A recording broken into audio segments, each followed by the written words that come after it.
j'ai lu un super livre qui s'intitule Petite de Sarah Gisler. C'est un peu mon gros coup de cœur du moment. Donc c'est une autobiographie ou plutôt un récit de voyage personnel de l'auteur. Elle est née dans les années 90, elle a grandi dans la région en Suisse, pas loin de Vevey. Elle raconte son histoire comme si c'était une amie en fait qui parle.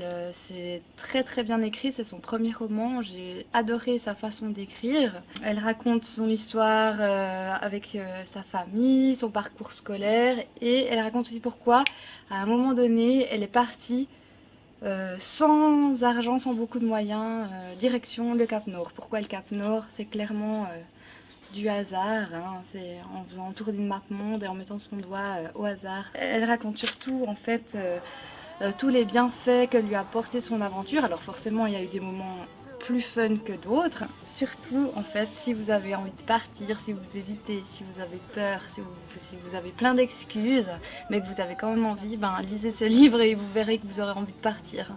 Et je crois que c'est ce qu'elle avait envie de faire passer comme message et en tout cas sur moi ça a réussi à 100%. Petite parenthèse aussi sur Sarah Gisler, c'est que si vous lisez le livre ou pas d'ailleurs, elle a une page Facebook qui s'appelle Sarah Gisler, l'aventurière fauchée, où elle partage des vidéos de ses aventures, de ses trucs et astuces. Enfin ça c'est sympa d'aller jeter un petit coup d'œil.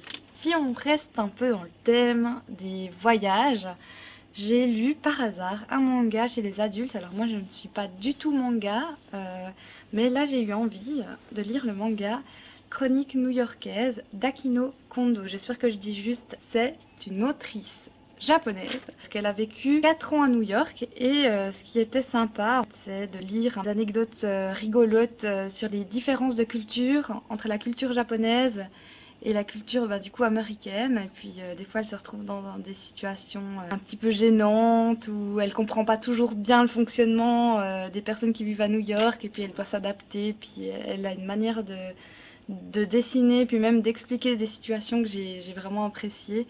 J'ai aimé sa façon de raconter, c'était assez rigolo. Chaque page, c'est une anecdote différente. Donc ça se lit comme ça, on peut reposer le livre, reprendre plus tard. Voilà, super.